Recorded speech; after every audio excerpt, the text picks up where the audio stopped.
And we'll just wait like another minute, give people time to join, and we'll get started.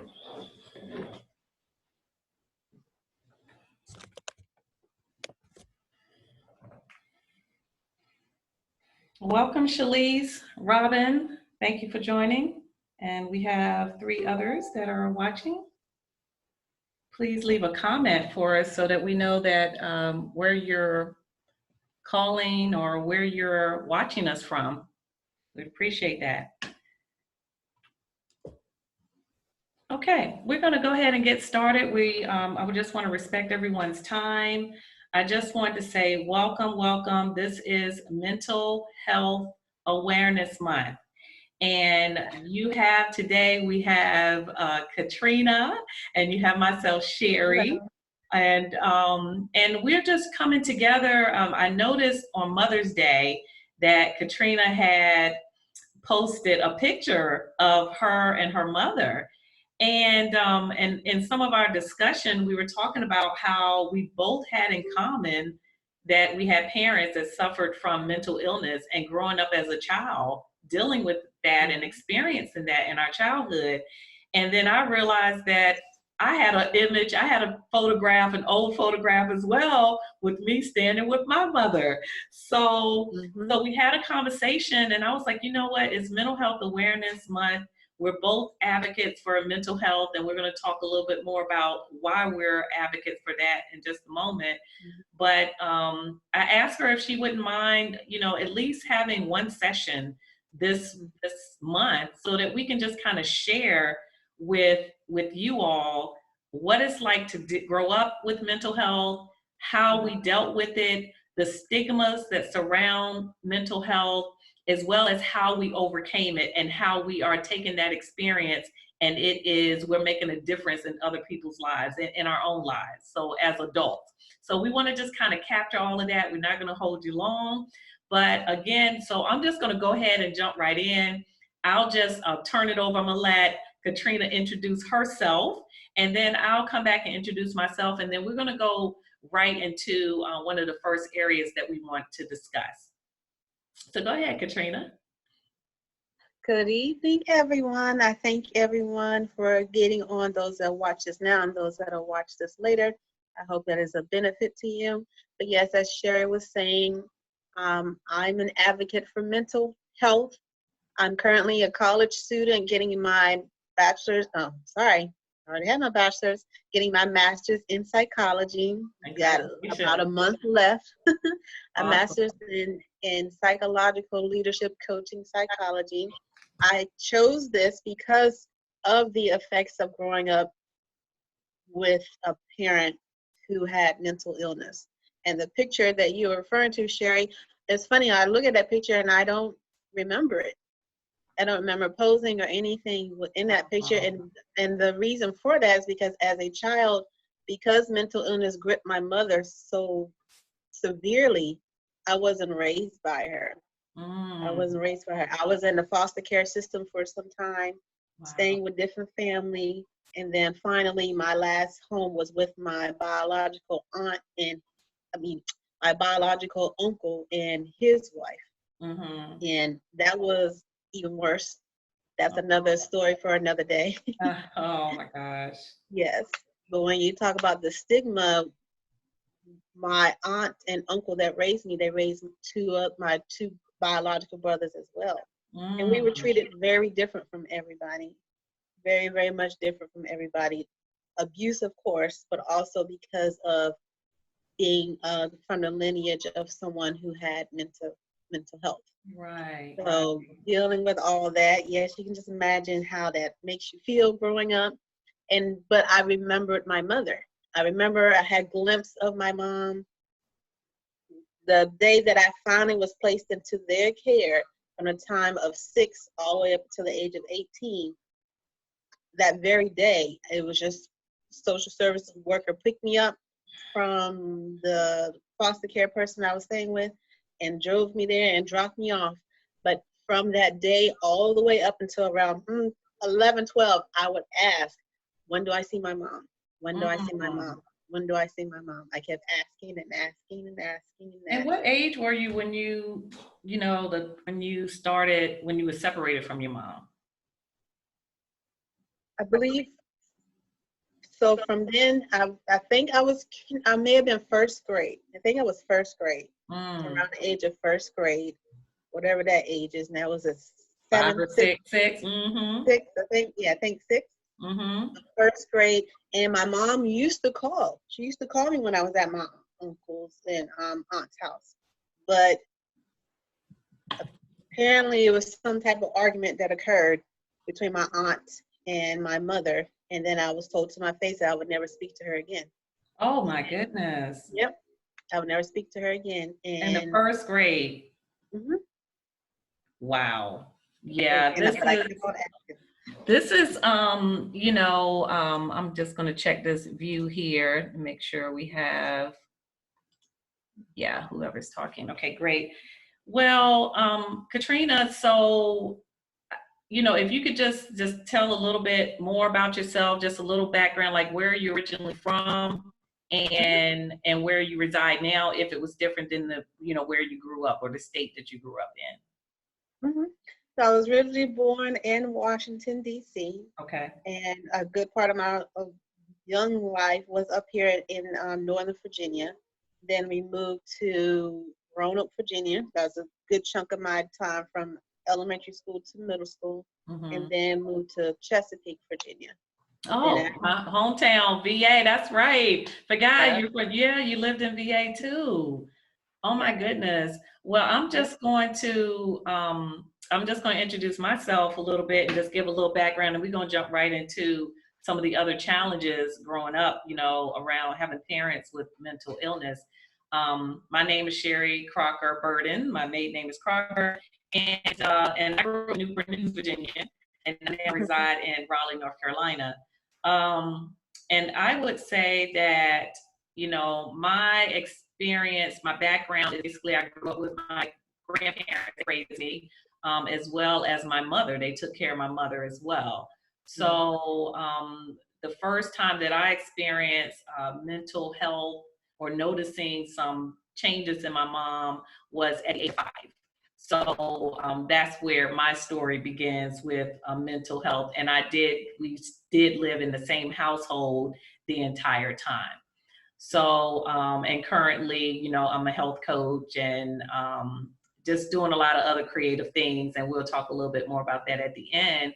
But I would just say that I'm an advocate because I really have a lot of empathy for young children Mhm. that have dealt with any type of abuse or any type of issues and challenges and traumas throughout childhood, because I was a little child and people always think that children don't know what's going on. They don't understand, so nobody really communicates with the child at 5, 6, 7 years old. And so I'm an advocate for the youth as well, because I just feel like they need to be paid attention to, and people need to talk to them. They need to be talked to. They need to be given an opportunity to express themselves. And so that's why I'm an advocate for mental health, as well as the stigmas that surround the adult that is suffering with the mental health issue. Yeah. So I'm going to jump right into, we're going to go back to this photograph real quick. And I want to um, I just want us to take a look at, I'm going to start with you, Catrina.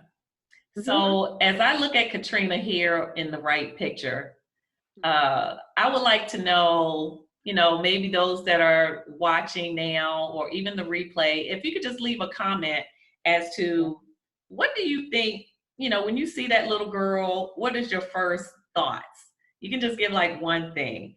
I say when I looked at the picture, I was just like, oh my God, what a cute little girl. And her mother got a smile and she got a little smile and bright yellow and white on. And I just think that she just looks like a happy little girl, right? She Yeah. just looks happy and well taken care of. She just looks cute and happy. And that's how we usually look at little 4, 5, or 6-year-olds, right? Like, oh, they just so cute. They just little kids, right? So that's my first impression of the picture when I see you, Catrina, with your mom. And what is your mom's first name? Laverne. Laverne. Okay, my mom's name Barbara. Okay, so Okay. Laverne. So it looks like a beautiful picture. So I would like to know, what is your first impression of the image that of me and my mom together? Mhm. And Well, oh, and it how looks old like, were you? And how old were you in this picture? like I said, I don't remember. I don't remember posing for that picture or anything. So Oh my looking at it, goodness. it looks like about between 4 or 5 is what I would think. Okay, I okay. And don't I'm know, about maybe. 7, and I think I'm like 7 in this picture. I'm like 7. So, Okay. so what's your first impression?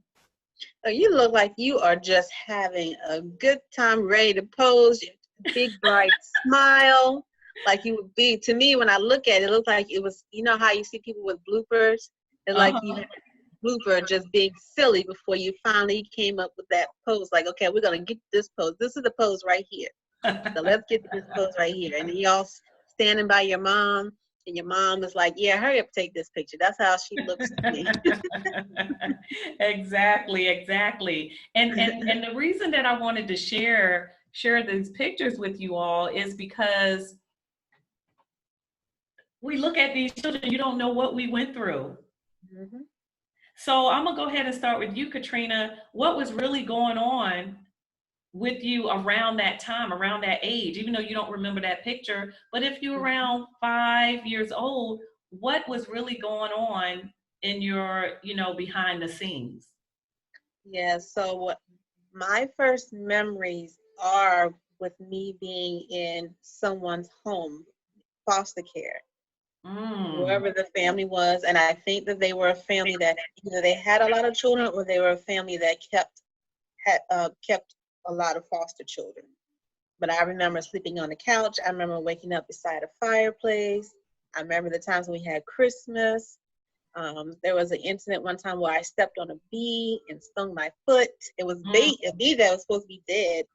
wow. I thought it was dead, but the stinger is alive. I learned at a young age, even if a bee is dead, freshly dead, the stinger is still very powerful. But I remember that. But it was always still this thing in my mind, like, okay, where's mommy? Where's mommy? The people were nice, but where's mommy? And so Where's nobody mommy? never explained that to you? Like nobody told you why? And Mm-mm. what was your mother's, like, what was her illness? Like, what was the behavior?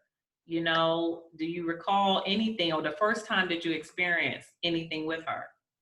The first time I experienced anything with my mom, I was grown. Oh, So anything as far as being a child, I don't have that. And then when I talked to family about it, they was like, "Yeah, you used to come spend time with your mom. We would take you out. You loved water, which I still love water. We mm-hmm, take you on walks, which I still love walks, being outdoors and things like that. But mm-hmm. I don't remember any of it. But I remember, like I said, I remember the moment when it got cut off. But Mm, that was like, I guess that trauma mm-hmm. superseded in my mind anything that happened prior to that. Because in my mind, I'm remembering this moment was very traumatic when my aunt said, "I will never speak to my mother again." And then literally, I didn't, as long as I was growing up under their household. Wow.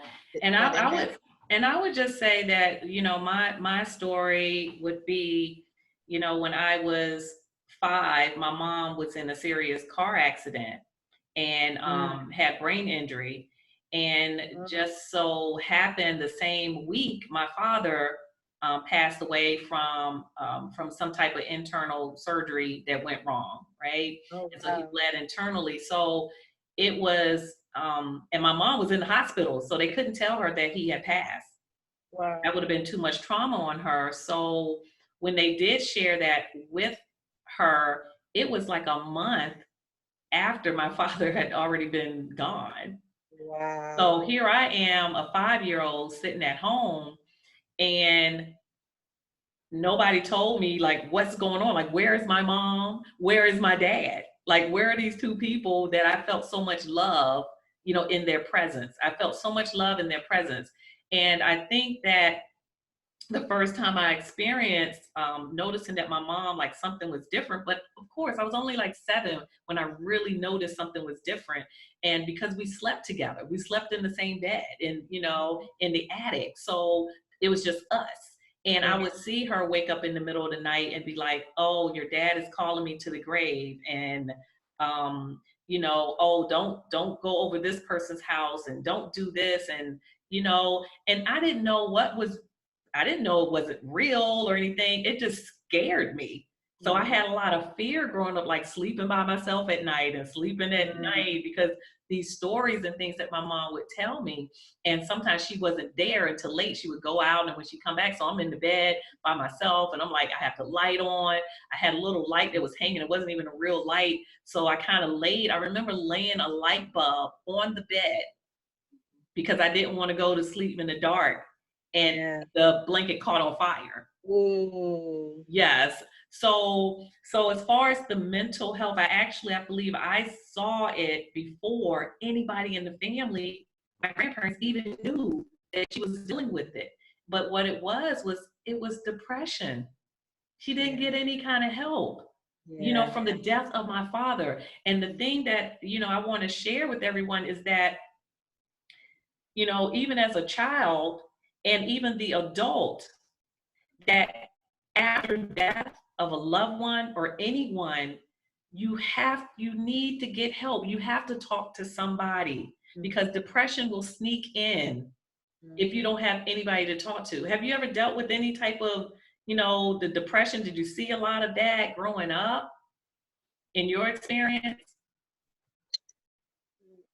In reference to my mother or just in Yeah, or reference to just my in general? anybody, like the different, you know, group homes and places that you had to stay, foster care.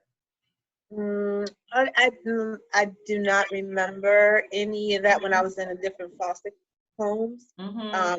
Where the home that I ended up growing up in, there was a lot of, I think it was some depression. It was a lot of chaos. A lot of chaos. And then I picked up on that quickly.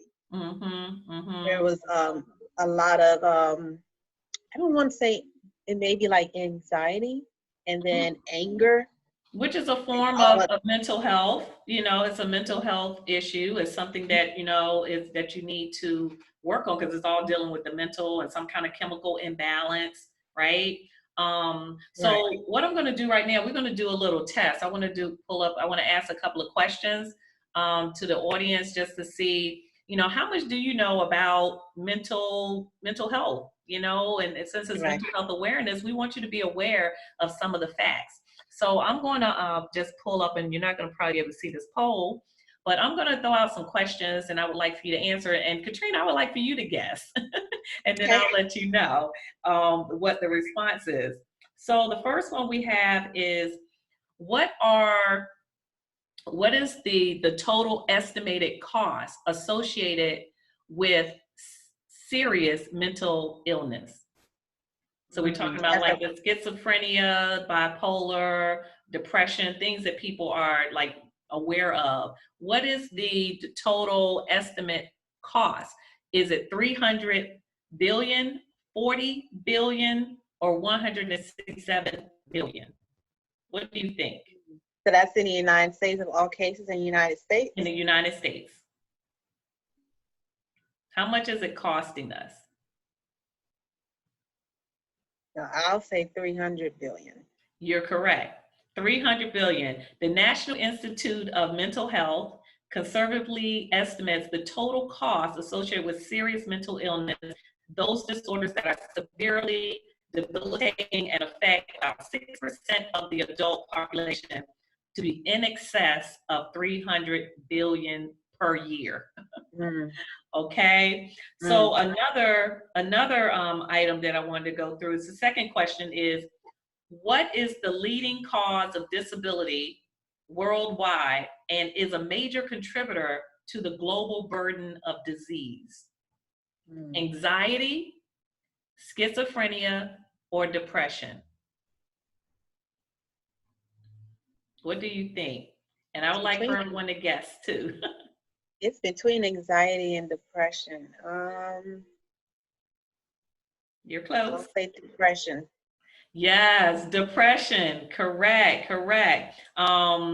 Depression is because according to the World Health Organization globally, 350 million people of all ages suffer from depression.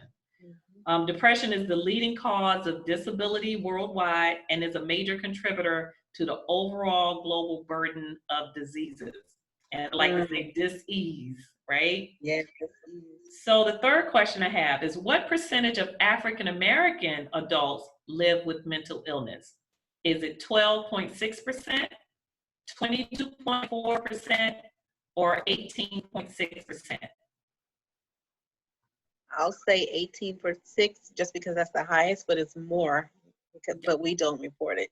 Very exactly. I was going to say the same thing. We don't report it, but you are correct.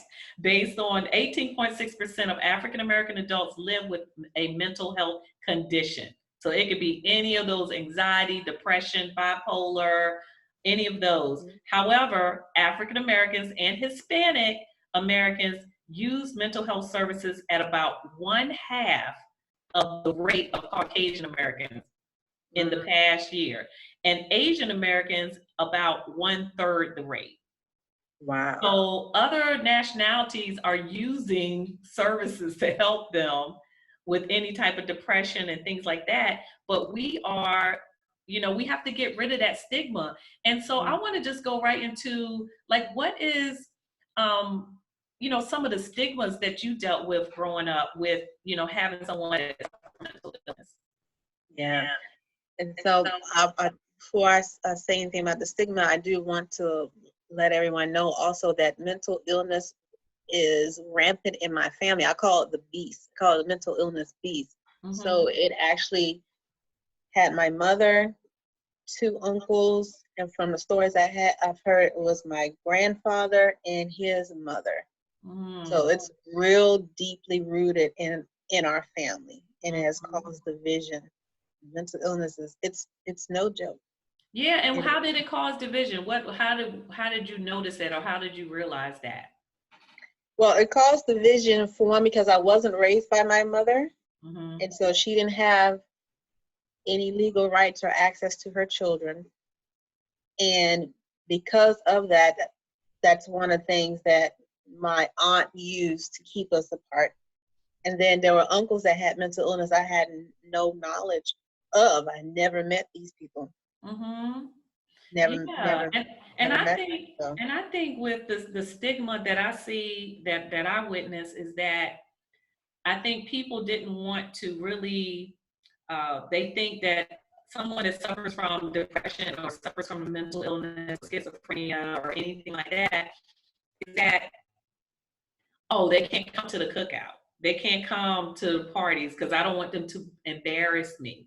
And I think that's the biggest thing that I dealt with growing up is that I felt like, we didn't go to all the different functions because my mom was like, they didn't want to be seen with her. And then also, I think it's also because some people is putting it in their face. Like you just said, a lot of people in your family, and some people don't want to admit it. They don't want to acknowledge it. And then it's that fear of it could happen to me. Right. Right. And Right. so with that stigma, thinking that it is something bad or something, a curse that's been put on you or something evil, instead of just looking at it like, someone that has another, sugar diabetes or kidney disease or anything like that, right? We need to look at it that way. It's just a different part of the body. Yes. The brain is another organ. The nerves is its own organ. It's just another organ. But so I don't understand why people, my mom is very, very kind.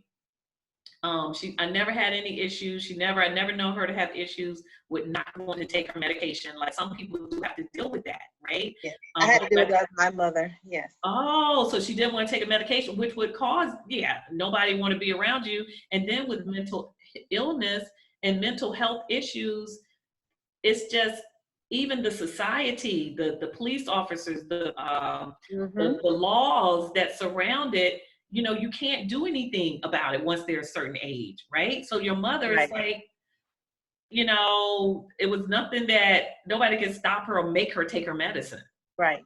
right? Right. So, and I think those are some of the things that is so complicated and it's so difficult, but we made it through. You know, we dealt with that, we saw that. So, how did that experience impact your life? How did it affect your life in the negative way? And then we're going to talk about how we turned it around. But how did that affect you as you grew up as a teenager, as an adult? Well, one thing I don't want to admit, and I only admit this in certain circles or certain circumstances, but because of the abuse that I was going through, and then going through the teenage years, just being confused and Mm-hmm. really wanting my mother, and then my aunt and uncle not really understanding me and stuff like that, Right. I thought my only way out was to commit suicide. So at one point, that's what I did try. And what I age did, were you? maybe like 14. Oh my goodness. That's Yeah. about the same age that um actually I think I was, let me see. I know what was, oh, I know the reason I know the year, how old, around what age I was, because I remember my grandmother had put me on birth control pills. And so I Hmm. was like between 15 and 16. Okay. And it was before I had my first boyfriend. So I remember her putting me on birth control pills, and that was my choice. Like that was what I was going to take myself out with, is to take an overdose of the birth Feeling. control pills. But what Okay. was it that I know with me at that moment, what was going through my head was I didn't understand. I was kind of upset that why did I have to have a mother that really couldn't take care of me, because my Hmm. grandparents was taking care of her. She couldn't tell me what to do. There were some moments in the middle of the night where she would just wake up and she would just start hitting me in the back. And I'm like, what is going on? I don't Hmm. know what's going on. I'm upstairs in the attic, so I'm running downstairs. I go downstairs and I go, my mom is hitting me for no reason at all. And of course, as a little child, your grandparents or whoever is like, you must have did something. So Hmm. from that moment, that's when I started formulating in my head, like, okay, I got to take care of myself. Yes. And those are some of the things that we start developing patterns or different beliefs, right, to Right. protect ourselves. And we Yep. form those beliefs like, okay, I got to just I got to protect myself because there's Yep. nobody really out here. And when I got to that point of the suicidal thoughts, it was just, I was tired. I was in a church that Exactly. was very strict. You know, it Yes. protected me. I love my church because it protected me. But Hmm. at that time, as a child and a teenager, I just felt so constrained. And as you Hmm. know me now, I'm just a free spirited person. I like to be free. I Yes. like to, and that was like, it was just holding who I really was like inside. I Yes. wasn't able to be totally free. And I missed the love. I missed Hmm. what I felt at 5 years old. Right. And nobody sat down and explained anything to me. Right. So yeah, so that's a form of a mental illness, just the thoughts of Hmm. not wanting to live anymore. That's, Hmm. and so children do suffer from depression. Right. And I didn't even realize, of course we didn't realize it then. So what was going on when you was thinking, contemplating like suicide? What was going on at that time? It was a lot of arguing, and then like you as well, I was in a household where it was very religious, strict. I mean, you couldn't do anything. I don't want Mm-hmm. to speak about the religion because I don't want to put anybody down or Right, anything. right, right, right. But it was very strict. And then I was to be the oldest. At the time, I was the oldest of five, even though I was raised to be for all their children to recognize me as brother or sister, Mm-hmm. even though I was treated differently because they were all much younger than me. Mm-hmm. So when I was put into the home, I was like 6 or so, and so that meant that my cousin slash my brother was like 3. Mm. 4 years between us. So 4 years between each one of us, Mm-hmm. and sync 4 years down. And so he's 3, and I'm like big sister.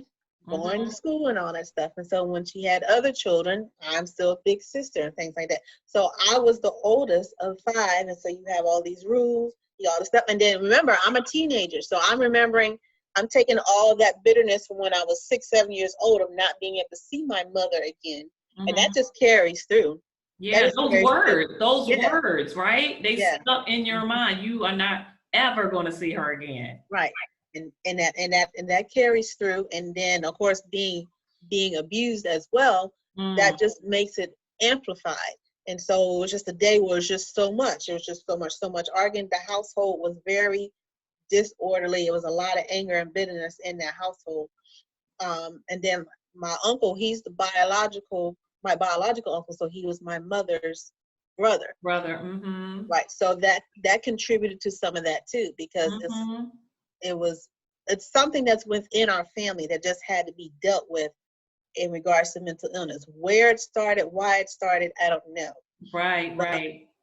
But I've decided upon myself, I'm be the one to make that. And that's what I want to speak on next is, we have, before we go into how we turned it all around, I do want to share a couple of facts here, because this is mental health and this is from a NAMI website here. And I just want to share some 9 ways to fight mental health stigma. One is to talk openly about mental health. That's what we're doing right now. We want to talk openly about it. Some of these things are painful. Some of these things are, people don't want to talk about. They don't want to admit. Sometimes we just have to be vulnerable and share, because we don't know. We're hoping that somebody is listening to this and is helping them. And they know that it's okay to go get help. It's okay to talk to somebody, and it means, and you're okay. We're okay today. And we'll talk a little bit about that. So educate yourself and others. That's what we're doing. Educating. That's what we're trying to educate others to get rid of the stigma. Be conscious of language. We want to fight the stigma. We don't want to replace their usage with something else if I explain why their language is problematic. So it's just different things with the language. Be conscious of that. Encourage equality between physical and mental health, just like we were just talking about. If you got a physical disease, your kidneys or heart disease, whatever, come on, it's equal. It's just a different part of our body, right? So show compassion for those with mental illness. Don't push them away. Don't not invite them to events. Understand what it is about them, what type of mental health, what is it, and then incorporate them into, especially family. We should be compassionate. So show compassion. Choose empowerment over shame. That's what we're doing right now. That's beautiful. We are being empowered. We are empowered to share our story, and we have no shame over talking about whatever has happened, or it made us who we are today. That's our story. We have our story, right? Be honest about treatment.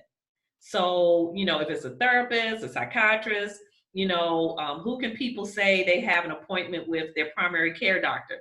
Some people say they're afraid to tell people like, oh, I got to go see my therapist, or I got to go see my psychologist.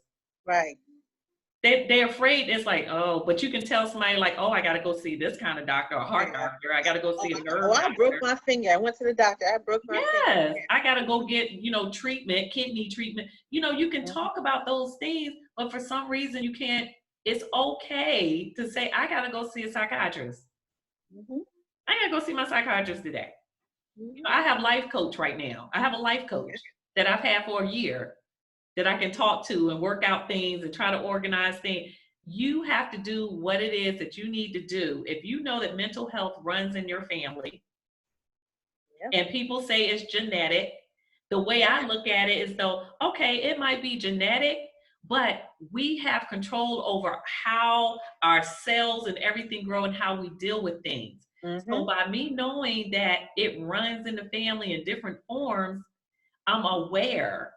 And so I take the time to go seek knowledge on how I can deal with it. Exactly. Like I recognize the symptoms now. when Right. I'm about to get depressed and I go, Right. oh, okay, I'm Yes. starting to not feel like I want to get out of bed. I'm starting to feel like I don't Right. care. I'm starting to say all these negative things about myself. I'm not good enough. I'm Right. starting to focus on the past, right? So then Exactly. we change that around. So we're learning new tools, and we're going to talk a little bit about that. And then, of course, don't harbor self stigma. Mm-hmm. Okay. And that's it. Those are some of the key things that people can walk away with. We're running a little bit out of time, but I want us to at least share how we overcame what we went through in dealing with mental illness so that we become the women that we are today, which are strong women and educated and graduated and having goals in life. Yes. So go ahead, Yes. Catrina, if you can share some things on what did you use or what techniques did you use to fight that, the mental health and making sure it doesn't overcome you. Yes. So there were different moments in my life um, where I just knew that I was this close to being carried away in a straitjacket. Mm-hmm. I just knew it. And one of the down times of my life, I just knew it. But I made that vow at that time. I was like, God, it's either the straitjacket or it's me and you. It's me and you. So I just made myself confront me.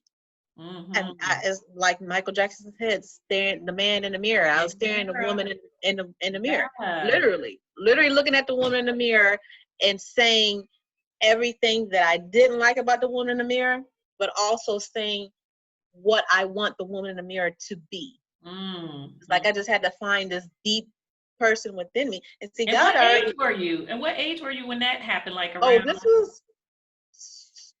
was recent. This was in the past 6 years or so. See, as full-grown adults, full-grown adult. How it could take. It Full doesn't matter. Mm-hmm. It doesn't matter Yep. when that change happens, as long as it happens. And I'm so happy that it changed for you. So go ahead and share more about how you dealt with that. Yeah. So I had to find the person within. And like I was saying, is that God had already made me resilient because it was most children when they are abused do something to continue that abuse cycle when they become an adult. Yeah, they're sleeping around, they're drinking, they have children, they continue that abuse. But I didn't. I saw the abuse and I knew it was wrong. However, that was still part of me in my psyche. That's still part of me. So you look at, you got the abuse in your psyche, and then you got mental illness, and you got the separation from your mother. So all those things, I'm going through life and dealing with it, happy-go-lucky, and all those things. It wasn't like I was always just down and out person, whatever. I was always resilient. I was always trying to better myself, and I never treated my daughter in any type of way or anything like that. But I didn't really talk too much about mental illness. Right. I didn't talk about it. But it wasn't until I connected finally as a grown adult, when I connected with my mother, which took some time and searching. But I had to be part of her mental illness team. Her what do you mean by that? Say it again. What do you mean by mental illness team? So she was, when I found her, me and my brother, my sister, it was a long story. This next year during Mental Health Awareness Month, we're gonna do it big, Sherry. We're gonna do it big. We are. But it was a reunion with me and my brothers and my sister, and then we went to go find our mother up here in Northern Virginia, and we found her at she was staying in a mental health facility.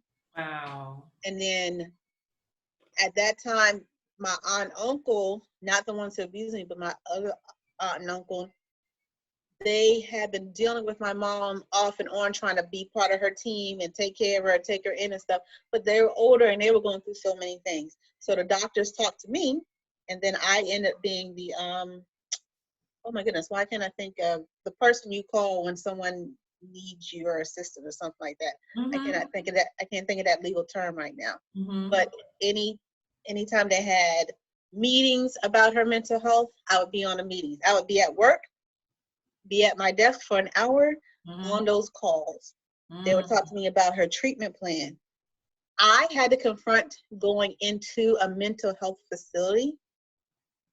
That was something that was scaring me on the inside, because I was like, I had to actually confront people who were battling mental illness. I mean, I was already, this is part of me confronting myself, looking at what it is that I didn't like about myself, because I knew my mother was mentally ill, and I knew of an uncle that was mentally ill. For his whole life, he's been in a facility. I didn't know about the other uncles that I never saw who were mentally ill. So because of the two that I knew, I was like, man, that means that could be me. But it's like one of these things like, that ain't gonna be me. Nope, that ain't gonna be me. That ain't gonna be me. Until you actually confront it, saying, this could be you. Yes. This could be you. And a lot of times that's the first thing you have to do. What they say in AA, the first thing you do is you gotta admit it. Admit it, yes. You gotta admit it. Then once you admit it, then you start doing the stuff to overcome it. Yes. So with me being involved with her mental health process, being on the team, actually going into the facility with her, sitting down, having lunch in the facility, I overcame different things within myself to be able to deal with her. And then when she passed, she was only in my life for 4 years as a grown adult. 4 years. And then when she passed, I committed myself. Well, when she passed, it was during that dark phase of my life when I was like, okay, it was so much going on, including with her dying, that I was like, Lord, just come and take me. 911, come get me. Eastern State was the hospital that was close to us that dealt with mental ill people. And I just knew that I was going to be one of those people. But God let me make it through. And then when I made it through, I committed. I said, I'm starting my business. My business name was Louisa57. My mother's middle name was Louise. And she passed away just before she turned 57. Wow. So that business, it's coaching and mentoring. I'm getting myself prepared to partner with different agencies to help children in foster care. Oh, awesome. Yes. So that's one of the things. And then I got my bachelor's in psychology, and I'm working on my master's in psychology. So these are things that I have done to overcome that, because the more I'm learning and engaging with people, the more I'm confronting more about me. And then recently, I put a post, I think in January, my primary care doctor, she was like, yeah, we're going to get you some mental health services. So I put that on Facebook saying that I see a counselor. I do these things. I can only be as effective to help people, as effective as the type of treatment that I'm allowing myself to go through.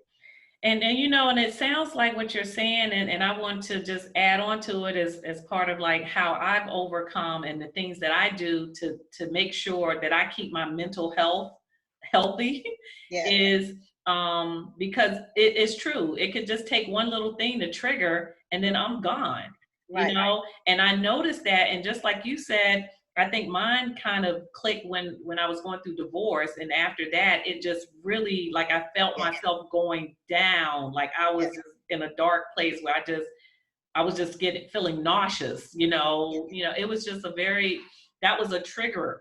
And I knew like, oh no, I cannot let myself go crazy, because I have 2 boys now and I have my mother to take care of. So that's what God gave me to help me want to live, right? And to try to just do like better. you, it was, my mother had died, and then I was married at the time, my house caught on fire, and then a year after that, I started going through the divorce process.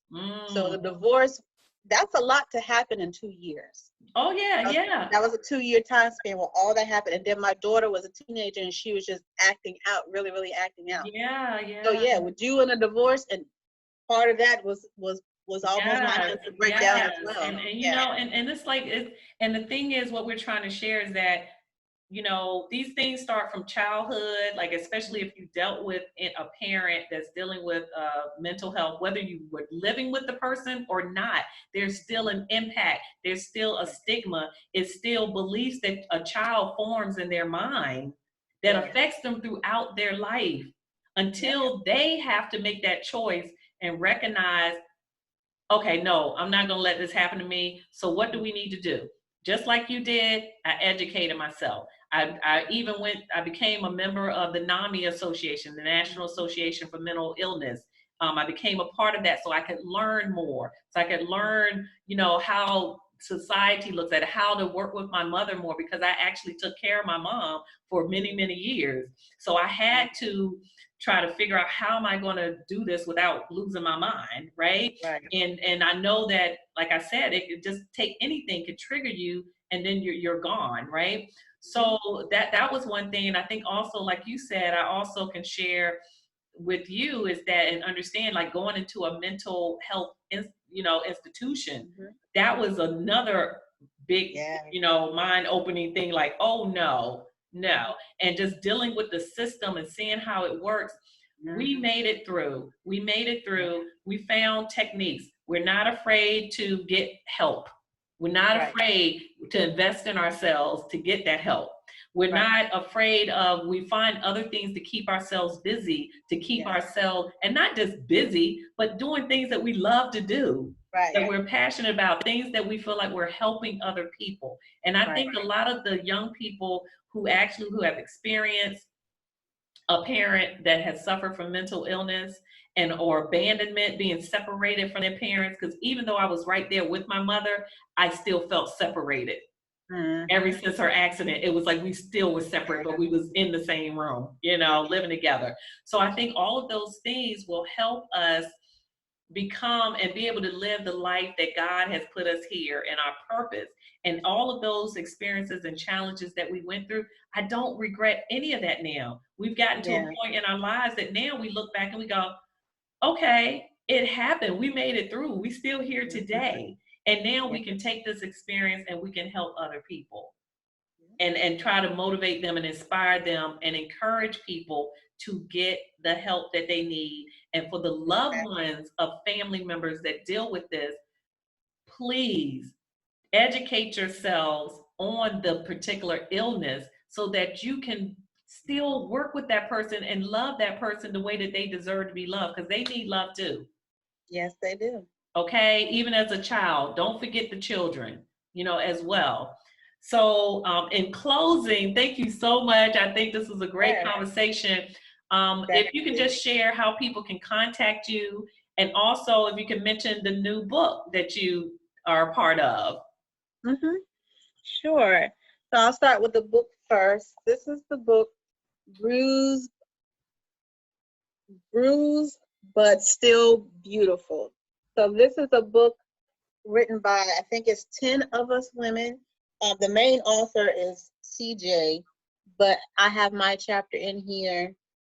This is talking about all of us women. We came together and wrote a book about domestic abuse. And so talking about this, and it's funny, the title of my chapter is called Last Name of a Narcissist. Narcissism is a mental illness. Yes. So that's another thing why I had that mental breakdown too, because I was dealing with a man that had mental illness. He had a mental illness. We attract those things, right? So until we release it, we're going to keep attracting it if we don't recognize, like, okay, this is something we can stop. So that's awesome. So that is also a collaboration of 10 women on that book. And how can people contact you for any of this? You can contact me. My email is iamlouisa57@gmail.com. And then my Instagram handle is Louisa57. And then, of course, I have my Facebook page as well, Catrina Ladean, Catrina, and then Ladean, Ladean. All so right. Those are my pages. I'm in the stages of getting website. I'm doing so many different things to just connect with people and be an outlet and a resource. So I'm still a work in progress. Yes. So this is still more to come. Yes, thank you so much, Catrina. Well, I'm just going to say Sherry Crocker Burden, aka QueenShe. Everyone knows you can reach me, QueenShe Visions, on all social media platforms, YouTube, LinkedIn, Instagram, Facebook. You can reach me that way on my website as well. And I'm a health and wellness coach, so you can just contact me or email me at any of those facilities or social media platforms, or you can just leave a message right here for either Catrina or myself, you know, and we can reach out to you, leave us a message. But I'm also in the process of writing a book on decluttering your life. I'm starting a book series called I Vote for Me, and it's going to consist of a lot of different things. We'll talk about, you know, dealing with divorce, losing jobs, a lot of other different items. Those are some of the things that I'm working on. So again, I just want to thank everyone for joining us. Thank you for staying a little later than I was planning, but I think this is important information for Mental Health Awareness Month. Please share this video. And Catrina, I look forward to working with you in the future on some other events once this Corona thing goes away. And we can get out and we can meet. But in the meantime, we can still come up with some things to just educate people on some of the challenges that we've experienced in life and how we can help and inspire people to be and live the life that God has really put us here to. So peace and blessings, everybody. Again, good night. Thank you so very much. Bye, Catrina. Thank you. Bye, everybody. Love you. Bye. Bye.